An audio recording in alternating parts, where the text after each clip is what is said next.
ভাগ্যবান এজন্য যে জি জি জি এই জায়গা থেকে আমি আর আর আওয়াজ শুনবো না, হাতও দেখাতে হবে না, একেবারে সাইলেন্ট। আমি আরো সৌভাগ্যবান যে আমি অত্যন্ত নগণ্য ক্ষুদ্র একজন কোরআনের ছাত্র হয়ে কোরআন থেকে যা বুঝেছি এই কথাগুলো যখন দেশ থেকে দেশান্তরে যেখানেই যাই শোনাবার জন্য লক্ষ লক্ষ দিনী ভাইরা সেখানে উপস্থিত হয়, আলহামদুলিল্লাহ। এবং যারা আসতে পারেন না, এরকম কোটি কোটি বনি আদম পরবর্তীতে সোশ্যাল মিডিয়ার কল্যাণে তারা কথাগুলো শোনেন, আলহামদুলিল্লাহ। আবার এমনও অনেক আছে যারা আমাদেরকে পছন্দ করেন না, তারাও ডায়েরি খাতা কলম নিয়ে, মোবাইল নিয়ে, ল্যাপটপ খুলে আমাদের আলোচনা শোনেন।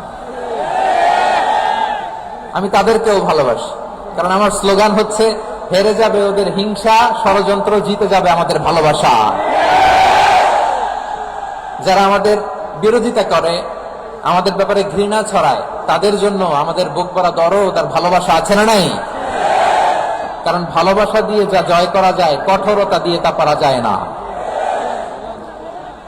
তো যারা বিরোধিতার জন্য আমাদের আলোচনা শোনেন তাদেরকে ওয়েলকাম।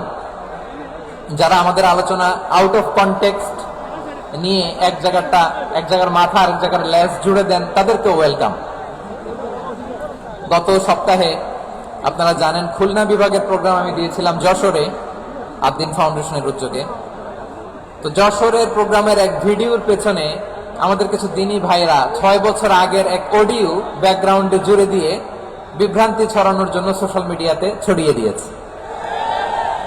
তো তাদের প্রতি আমাদের কোনো রাগ নাই, ক্ষোভ নাই, তারা হয়তো দিনই তাকাদা থেকেই করেছে, কিন্তু তারা হয়তো বুঝতে পারে নাই এই যে রিসেন্ট আলোচনার ভিডিওর পেছনে 6 বছর আগের অডিও জুড়ে দেওয়া, এটাকে বাংলায় বলে প্রতারণা।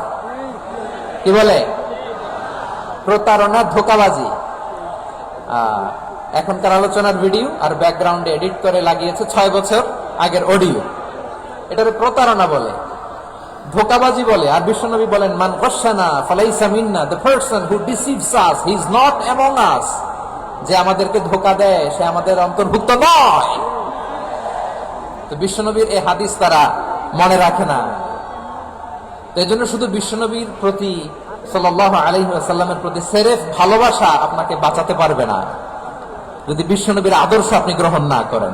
তার জলজন্ত প্রমাণ আবু তালেব বিশ্বনবীকে অনেক ভালোবেসেছেন আলাইহিস সালাতু ওয়াসসালাম। পলিটিক্যাল শেল্টার, ফিনান্সিয়াল শেল্টার, সব ধরনের শেল্টার তিনি দিয়েছেন, কিন্তু বিশ্বনবীর আদর্শ মানেন নাই। মুক্তি মিলবে? হ্যাঁ, আওয়াজ করে বলেন, আবু তালেবের কি মুক্তি মিলবে? তাহলে সেরেফ